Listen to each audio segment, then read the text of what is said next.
Nesse vídeo vou falar sobre um tema que tem sido discutido na mídia a partir de uma posição tomada por uma atleta das Olimpíadas de Tóquio em preservação da sua saúde mental.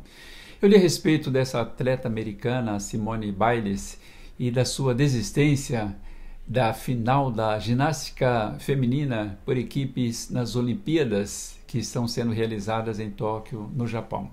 Ela é a maior referência atual de atleta da Olimpíada do Japão. Antes foi 4 vezes medalhista de ouro na Olimpíada do Rio de Janeiro em 2016, além de uma de bronze. Depois de deixar a final da ginástica feminina por equipes na Olimpíada de Tóquio, ela disse o seguinte: "Tenho que me concentrar na minha saúde mental." Eu acompanhei alguns comentários sobre a sua decisão na mídia e percebi o quanto as pessoas não têm noção e conhecimento sobre saúde mental. Uma das consequências geradas a partir da saúde mental é a depressão, que está entre as doenças mais graves dos tempos atuais e só no Brasil atinge mais de 15 milhões de pessoas. Olha o que o Dr. Drauzio Varela disse com relação a isso. Depressão é uma doença psiquiátrica crônica que provoca tristeza profunda e forte sentimento de desesperança. Saúde mental, portanto, é algo sério. Depressão, muito mais sério ainda. Portanto, não é frescura, como ouvi alguns comentários maldosos referindo-se à atleta americana. Saúde mental ou depressão não depende de você ter fé ou não, acreditar em Deus ou não, ser crente ou não, ser atleta de Olimpíada ou não, ser um artista de renome, ser um youtuber, jogador de futebol, famoso ou não. Saúde mental é algo sério que merece atenção e cuidados profissionais especializados, muitas vezes com urgência. Ter momentos de tristeza e melancolia, eu sempre vi que faz parte da nossa rotina. Agora o problema é quando há uma recorrência desses sentimentos e eles começam a interferir na realização das suas atividades, na sua vida. No início, nem sempre parece que você consegue identificar essa interferência. É como se estivesse tudo normal, mas não está não. Os sinais que você não está legal começam a ser percebidos pelas pessoas próximas, geralmente os familiares, os amigos mais íntimos, e eles começam a lhe perguntar: "Tá tudo bem com você?" Por isso, é tão importante o apoio familiar e social para o diagnóstico. Eu sempre fui muito ativo, mente lúcida, brincalhão, guerreiro, lutador desde adolescente. Venci muitas batalhas na vida, nunca desisti de situações difíceis. Tá certo que perdi algumas, normal, mas nunca me abalei. Sempre suportei e levei tudo numa boa. Porém, quando passei pelo enfrentamento da luta com o câncer, parece que a montanha foi grande demais e precisei de ajuda. O enfrentamento com o desconhecido através da descoberta do diagnóstico, a cirurgia da gastrectomia total, o tratamento quimioterápico, os efeitos colaterais e a luta pela sobrevivência mexeu muito comigo.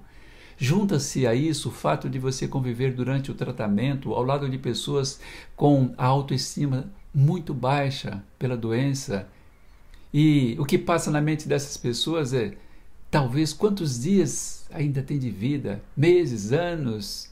Isso também passava na minha cabeça. Ver o sofrimento, o choro e o semblante de tristeza estampado no rosto das pessoas mexe com você. A dor das agulhas que fura você e você nunca acostuma com elas. O medo dos exames para saber se há incidência da doença, o estado físico, psicológico, visto que no meu caso eu fiquei magro demais, com os ossos aparecendo em todos os lugares, fraquezas, efeitos colaterais da quimioterapia, preocupação com a família, dependência constante de outras pessoas para muitas coisas. Tudo isso leva você a um estágio delicado da saúde mental. Junta-se a isso a aceitação real de que você não tem mais um órgão importante, como no meu caso o estômago, que precisei fazer a retirada total, e o fato de você ter que lidar com isto pelo resto da vida. Além disso, você nunca consegue também se desligar de que mudou e não é mais o mesmo.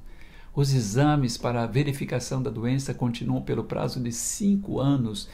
No início, mensal, depois trimestral e depois semestral e depois anual. São exames que geralmente são feitos com contrastes que doem. A quimioterapia ainda me deixou com uma sequela que são os pés dormentes. Para isso, precisei vender o carro que tinha, fazer exames especiais na autoescola e tirar uma nova carteira de motorista. O carro precisou ser adaptado para, além de ser automático, também ter marchas e freios manuais para que eu pudesse dirigir.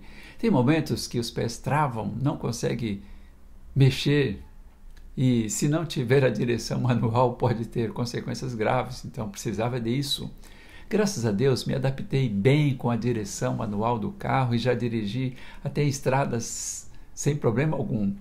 Tudo isso, porém, mexeu com a minha saúde mental. E principalmente com o momento que estamos vivendo da pandemia mundial por causa do coronavírus e o isolamento social. Isso agravou e eu precisei buscar ajuda de uma psicóloga e fazer terapia. Alguns dias foram de muito medo, ansiedade. Ainda estou fazendo a terapia semanal e isso tem me ajudado bastante. Dizer que saúde mental é frescura, é da cabeça? Caramba! Eu, talvez como a Simone Biles, não desisto tão fácil das coisas, procuro manter sempre equilíbrio em tudo que faço, mas uma coisa que se chama gatilhos aparecem constantemente, independente da sua vontade. Na psicologia, eles chamam esses gatilhos de um lembrete de uma forte emoção, de uma dor emocional ou até mesmo de uma cobrança, de um trauma passado. Esses lembretes podem levar você a sentir tristeza, raiva, medo, ansiedade, pânico. Também pode fazer com que alguém tenha flashbacks. Os flashbacks costumam ser desencadeados por situações ou locais que lembram o que aconteceu e muitas vezes fazem com que as emoções vivenciadas durante o acontecimento voltem a ocorrer. São, portanto, as situações presentes que faz você se voltar, lembrar dos momentos vividos. Exemplo, o fato de você estar em algum lugar e se deparar com uma pessoa em um determinado estado frágil e você lembrar da situação que você viveu. Em muitos momentos você não tem o controle sobre isso. Eu, por exemplo, estou lutando todos os dias. E se Deus quiser, vou vencer mais esse grande desafio da minha vida. A Simone Biles também vai vencer esse momento difícil da sua saúde mental. Depressão, saúde mental é coisa séria. Somente você sabe das lutas e dos gigantes que enfrenta. Alguns deles, para os outros, podem ser um gatinho inocente. Porém, para você que viveu as circunstâncias difíceis da vida, são como verdadeiros monstros. A luta é constante para a vitória ao lidar com a saúde mental. Não despreze alguém que você sabe está passando por um momento de luta da saúde mental. Ajude essa pessoa, porque muitas vezes ela não tem controle sobre si. Seja mais amoroso com as pessoas, ouça mais, ajude mais, esteja mais presente de alguma maneira na vida dessas pessoas. A solidão contribui para que tudo fique pior ainda, e o isolamento pode ser algo sério na vida de pessoas com saúde mental frágil. Se você perceber que um familiar, um amigo está precisando de apoio, se ofereça para conversar e ouvir verdadeiramente. Incentive essa pessoa a buscar por tratamento profissional e, sobretudo, ofereça ajuda. E o seu ombro amigo, porque essa pessoa, o que mais precisa no momento, não são de críticas, muitas vezes totalmente descabidas, desumanizadas e desprovidas de sensibilidade, mas simplesmente de um abraço, de um gesto de amor. Um abraço para você.